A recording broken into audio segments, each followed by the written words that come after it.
मोशी कचरा डेपोतील दुर्घटनाग्रस्त इमारतीबाबत पुढारी न्यूजच्या हाती एक धक्कादायक आणि गंभीर माहिती लागली आहे। जी 3 मजली इमारत कोसळून एका कामगाराचा जीव गेला आणि 8 कामगारांच्या जीवाशी तब्बल 65 तास खेळ झालाय, त्या वेस्ट टू एनर्जी प्रकल्पातील इमारतीच्या केवळ तळमजल्याचं पूर्णत्वाचा दाखला देण्यात आला होता।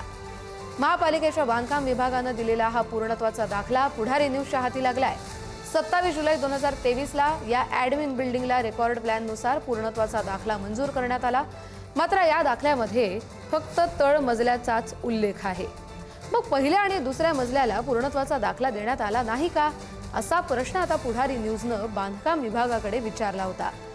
पहिला आणि दुसरा मजला उभारण्यासाठी परवानगी मागण्यात आल्याचा कोणताही पुरावा आमच्याकडे उपलब्ध नाही, असं शहर अभियंता मनोज सेठिया यांनी सांगितले आणि त्यामुळेच वरच्या 2 मजल्यांना पूर्णत्वाचा दाखला देण्याचा प्रश्नच उद्भवत नाही, हेच यातून स्पष्ट झालंय।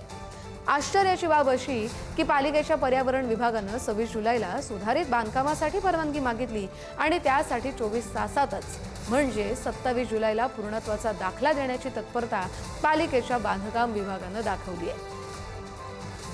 आपण या सगळ्या संदर्भातले अधिकचे अपडेट घेऊया आपले प्रतिनिधी तुषार झरेकर यांच्याकडून। तुषार, अतिशय गंभीर बाब आहे आणि पुढारी न्यूजच्या हाती हा दाखला लागलेला आहे, जो अतिशय एक महत्त्वाचा पुरावा मानूया।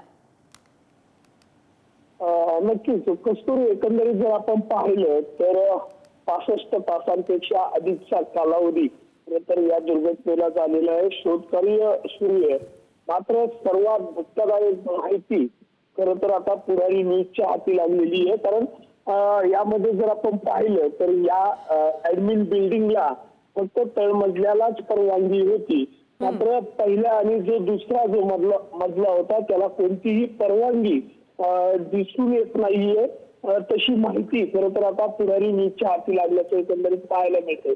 यामध्ये सर्वात धक्कादायक काही गोष्टी समोर येताना दिसून येतात।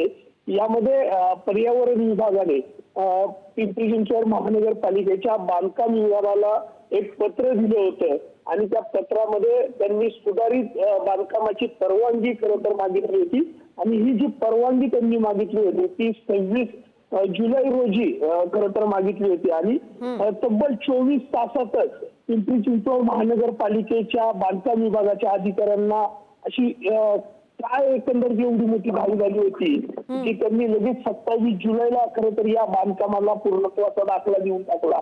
या संपूर्ण घडामोडीची माहिती घेण्यासाठी पुढारी न्यूजने पिंपरी चिंचवड महानगरपालिकेच्या अधिकाऱ्यांना विचारलं, मात्र ते अधिकारी कॅमेऱ्यावरती बोलायला कोणीही तयार होत नाहीये। मात्र जी माहिती समोर येते त्यामध्ये जर आपण पाहिलं तर हे जे वरचे जे 2 मजले अचानक वाढवले, ते वाढवले उभारण्याची जी परवानगी आहे ती खरं तर यांना कोणी दिली, पूर्णत्वाचा दाखला नसताना त्या मजल्यांवर कॅन्टीन आणि कॉन्फरन्स रूम या कॉन्ट्रॅक्टदाराने किंवा पर्यावरण विभागाने उभारली कशी आणि त्या जागेवरच कामगारांना काम करण्याची परवानगी कोणी दिली, हा संपूर्ण जे प्रश्न आहेत ते या निमित्ताने आता उपस्थित होतात। बरोबर, अनेक सवाल आहेत तुषार, त्यामुळे त्याची उत्तरं मिळणं अपेक्षित आहे। कारण या सगळ्या गोष्टींमुळे, या दुर्घटनेमुळे एकाला जीवानिशी जावं लागलं आणि 8 कामगार अजूनही या मलब्याखाली दबलेले आहेत। धन्यवाद तुषार दिलेल्या माहितीसाठी। हा दाखला आता समोर आल्यानंतर काय प्रतिक्रिया उमटतात, अजून कोणते नवीन पुरावे हाती लागतात, हे देखील तुमच्याकडून जाणून घेऊ।